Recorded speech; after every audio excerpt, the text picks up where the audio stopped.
Welcome everyone to a casted game for Age of Empires 4, and today spawning in the south corner map, playing in blue, we've got 3DB, playing as the ayyubids, and his opponent in the north, playing in red, we've got Averly, playing as the Mongols. Welcome everyone to Rocky Canyon. That's going to be a great matchup, I think, with these two civilizations. Obviously the ayyubids are a new civilization, a part of the Sultan's Ascent DLC. The Mongols we've had for a very long time. I'm excited to see how this one pans out. Obviously two very gifted players in Age of Empires 4. And two great civilizations to be playing with. Both players actually kind of following each other with their scouts. Khan possibly has a bit of a lead on that side of things. B just making sure he tries to contain Averly's scout as much as possible. And going to be cycling back around. Yeah, B has to make a back way around.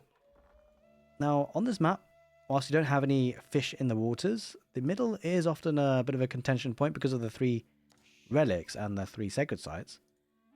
The Mongols, though, not necessarily considering that as a bit of an issue too early. It's going to be looking to get a barracks and an outpost rush. So Averly using the Mongols and to do Mongols things.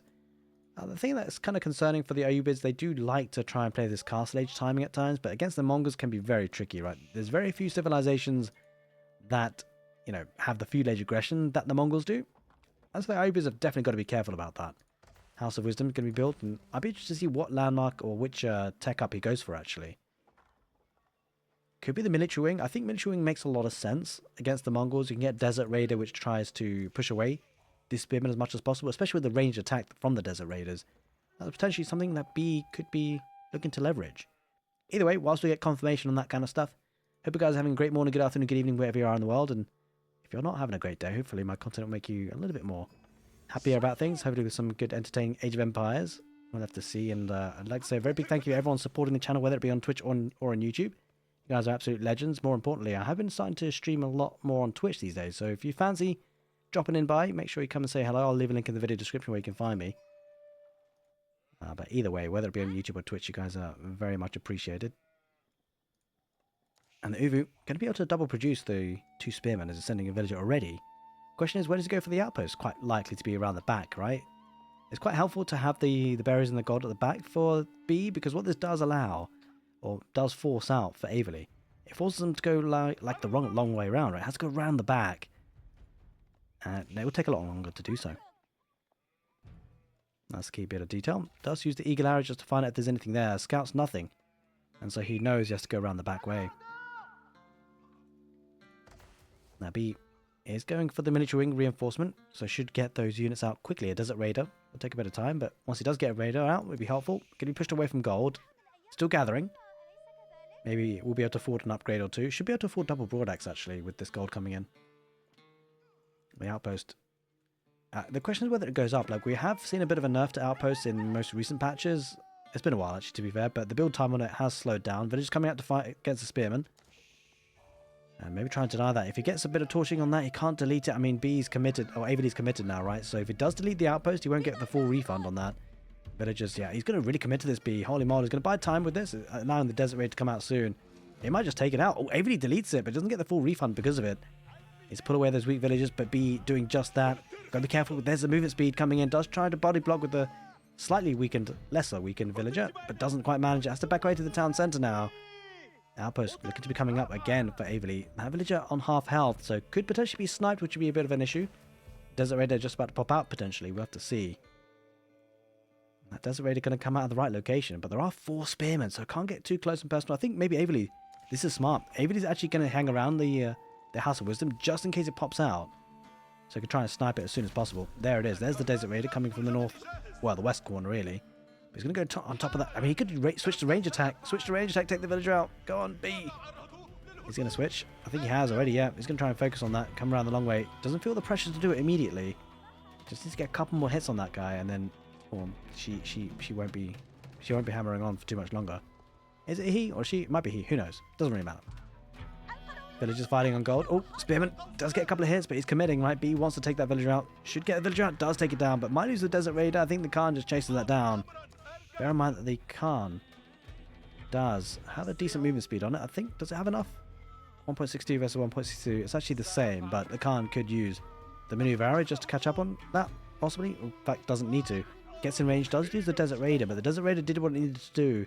Denied that outpost. That's massive. The reason why it's so significant, right? Because the Mongols can kind of form a staging ground if that went up. Makes it very tricky now.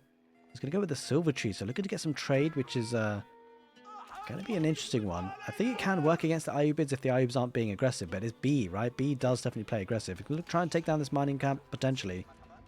Villagers need to be careful. Does now get an archer from the archery range, which is definitely going to be helpful to push this back, and I think that, you know, B should be fine here. It should be okay. Should be able to stabilize. No real critical damage has come on him just yet. Lost one villager, but so did Averly.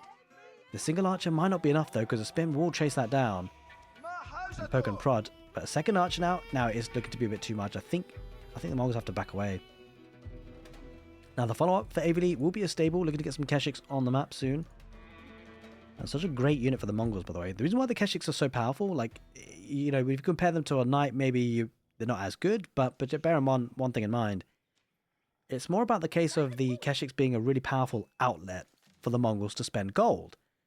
And especially with trade. So trade, obviously, you get plenty of gold, sometimes more gold than you know what to deal with. And if you play an extended feudal age, which the Mongols can sometimes look to do, having that gold, you need something to spend it on, and Keshiks give them a really good outlet on that. Now, you can obviously trade the gold using a market, but ultimately, you know, you take a bit of a trade-off on doing that.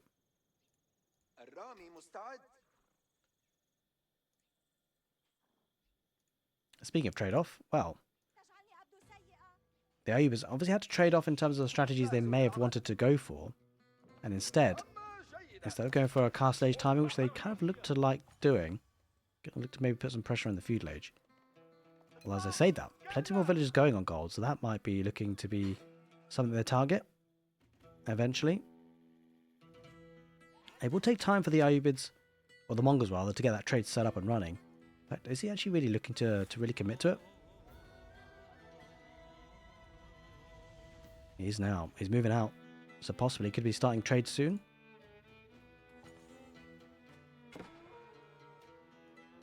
Alright, Desert Raider. He's going to be try and harass that goal, but ultimately with an outpost, he should be in a nice protected spot here. Averly won't have enough space to garrison fully in, but ultimately one Desert Raider won't be enough at this stage to do too much damage. Going to be needing to wait for a couple more maybe. Silver Tree pretty slow, I gotta say. Did they nerf the movement speed on this thing? Because that looks awfully slow.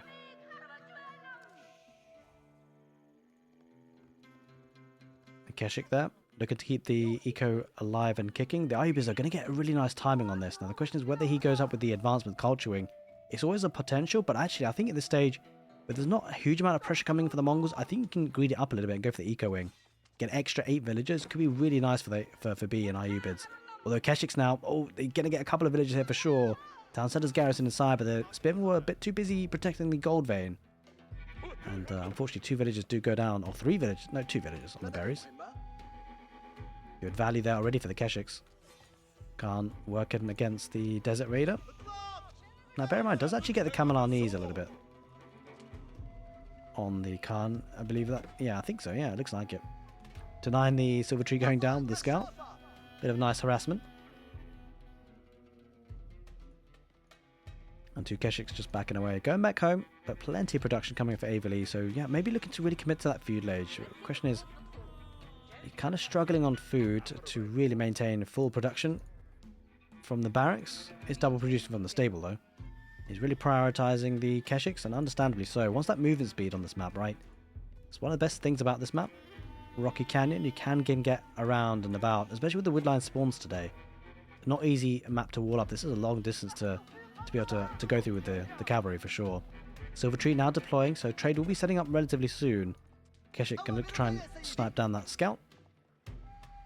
Bit of a chase going on, bit of cat and mouse.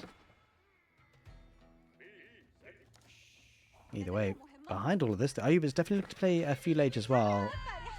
This is going to be an interesting kind of concept to think about, how Averly is looking to scale that economy with trade, potentially. Yeah, there it is, he is. But it's something that can be shut down, so it's going to come down to a game mode where, ultimately, whoever possibly gets more value, if the ayyubids can kill plenty of those traders, it's going to be that up against whether the Mongols can keep the trade safe enough to make it worthwhile. And I've got to say, the Mongols, it's difficult to protect that full trade route. One thing that will help him though, if he is up against a full infantry mass of army, which maybe not the case considering there is a double stable, though the ayyubids aren't really producing from them. And he's going to go up to the next stage with the economic wing. So we'll give a bit of time for the Mongols to escalate that economy a little bit. We have to see. Is trade worth it that early? Don't much of an area for. So it's not so much necessary. It takes time to get going. So there's a couple of bonuses with the Mongols. Once they get a certain number of traders, they actually start to bring in food and wood as well. So I think it's about 7.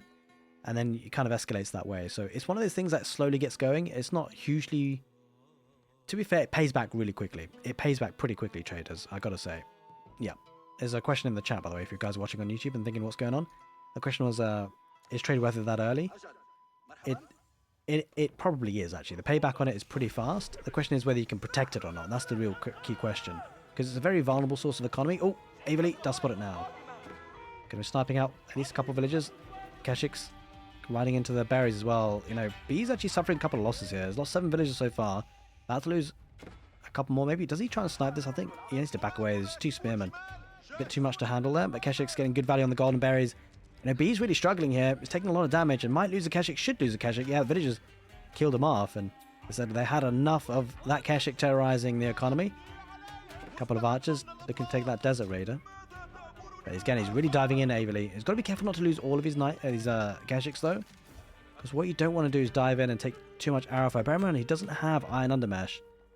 So that kind of hurts on that front. He's backing away now. The desert, or the Campbell Lancers rather, on the field. So they'll be able to chase these down pretty well.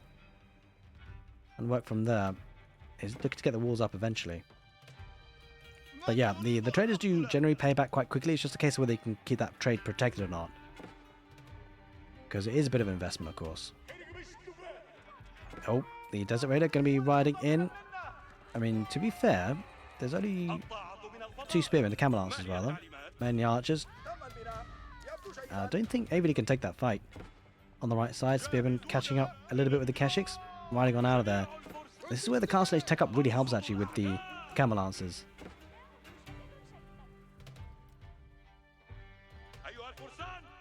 And he's just going to suffer some losses. Maybe he looks to try and cut this as best as possible. I think he just needs to try and run away. Does he have any reinforcements coming in? It will be Keshiks looking to ride in on the east side. Oh, Keshik needs to be careful, B. Or Averly, rather. Yeah, he loses it. B gets the snipe. Archer's working well to try and take out Camel Lancer. Does manage to get out of there, by the way. He doesn't actually have steeled arrows, so really lacking the blacksmith upgrades, Averly. And that's kind of hurting him a little while. Especially considering he's up against Castle Age armored units. But still good numbers of archers.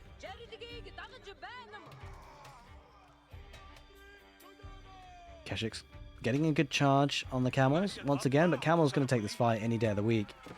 I think B, he's got a really big push out. Bear in mind as well, the timing is really good for him. He's going to look to get those barrels on the east side. Obviously having the Castle Age tech up, the better units, that just... Oh my god, that's bad. That is bad. That gold vein. And the real concern for the Mongols is that if he doesn't have a lot of traders, we'll check on that in just a moment, then gold is going to be becoming a really big problem. Doesn't have control of it at all. In fact, I don't think he has all that many traders anyway. Khan being chased down. The archer's really not helping him at this point. Only really tickling these camel launchers again. Still no steeled arrow. And that's going to hurt. He's going to dive in. I think he's quite happy to dive in, especially knowing that there's no steeled arrow. He's got iron undermesh as well. 2 Keshiks though, working hard on that. In terms of trader numbers, has about 4 so far, so yeah, nothing too major. 76 gold coming in pretty per trip, which is pretty decent. Yeah, behind all of this, B is picking up all the relics. Like, he's got 3 in his clutches already, 2 more, which really should be his. Like, there's 1 on his side of the map. B is probably going to get 5 relics, but it's getting a ram as well. Well, that's probably going to be denied. B's got to get out of there. Will he spot it quick enough? Will the ram go down? I think he took a bit of damage on the ram, so I won't get the full refund, but 2 Keshiks should be able to hold on for now. The big problem for Averly, he's got a tech disadvantage, and that is massive at this point. Because what B has done, he's really leveraged his tech up. He's pushed back his enemy, he's got map control, which is really not what the Mongols want to give up. It's allowing him to take the free food on the map. And the Mongols might struggle with that. Like, he's having to do a pasture transition, which takes resources, so it takes some time for that to come online. And maybe one thing he doesn't have really at this point is time. And we're talking about trade and how it pays back quickly, but it's only if you keep it protected. And it is very difficult to keep it protected in the early game.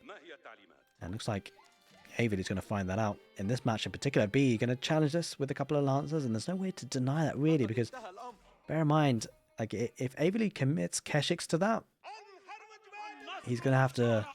Well, he's not going to be able to do damage himself. He's going to have to try and get a bit of a counter raid. We'll have to see if he manages it. Here comes around, though. So he's attacking on multiple fronts. That's a big thing.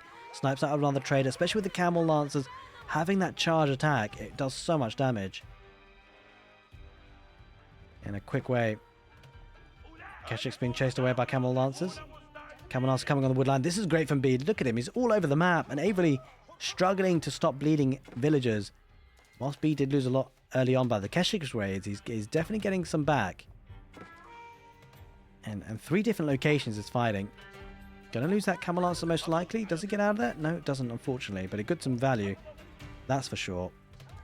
3 camel lancers being just chased away by spearmen. Here comes a ram. This is a B masterclass, by the way. This is what B does a lot. He loves this kind of micro of garrisoning units inside the rams, taking out production buildings, taking out structures, and then just ungarrisoning them if villagers come out. Because the villagers might try and ungarrison, try and torch down the ram, but as soon as he does that, these units will pop out and snipe them. And this is definitely a B specialty. You love to see it. He's going to lose his villagers. I think Averly's in all sorts of trouble. Down to 47 villagers on the right side. Keshik dies to the camel lancers, and he's just taking all these small victories. Loses the villagers, loses spearmen. Keshik's still working hard, but he's going to take it down with 2 spearmen only. B, he's starting to run riot. Now, we'll lose this fight on the west side, but this is such an overcommittal of units, right? I think B has just made a bit of a better judgment on terms of unit numbers where he needs to be. It's always tricky, right? Because you're coming up against a lot of aggression from the ayyubids. That cast stage timing is really tough to deal with. The Mongols tried it with the outpost rush, but in the end, Averly is being pulled left, right, and center. Finding it really difficult to stabilize. Trade has been pretty much shut down. And camel lance on the right side does go down, but on the west side, look at that ram. This is the big push. I say it's big. It's not actually that big. It's a really significant one, though. Although now, maybe, just maybe, Averly might be able to stabilize if he can get the ram down and the units out. But the big concern for Averly is that behind all of this aggression, units are massing up for B, and he's got 5 relics and 2 sacred sites. That gold income is off the charts. Take a look at it. 1,300 gold per minute. Averly's got 75 gold per minute. There's no way he's getting to the castle age anytime soon. He's going to have to play some sort of crazy full feudal age here, the Mongols and Averly. Question is whether he will have enough to do that. And all 3 sacred sites capped as well. Means the ticking timer. Mongols have to get on the map anytime soon. He's got to do something about this. But camel lancers in good numbers. He's just taking the fight. Archers on the back line. Now, this should be a good fight for B, because even if he does lose a couple of camel lancers to the spearmen, the archers will take down the numbers, and then if he does survive with a couple of camel lancers, the camel lancers will jump right on top of the archers. Although it's only spearmen that remain. And he's looking to heal up the weaker units as well. Backing away. They're looking good, though. Spearman numbers. Trying to chase down the camel lancers. Going to get out of there, B. The micro's on point. This is a key bit of detail. Every single fight that he's taken, B, is calculated. He's making sure that it doesn't lose too much, keeping the weaker units behind him. There it is, ladies and gentlemen. Averly has to tap out. Great play by 3DB. And the Mongols trade just wasn't strong enough. ayyubids looking great on Rocky Canyon. Also, Salties, guys. Thank you so much for the gifted subs. If you guys are watching on YouTube, thank you for hopping in. Hope you guys enjoy it. Take care and see you next time.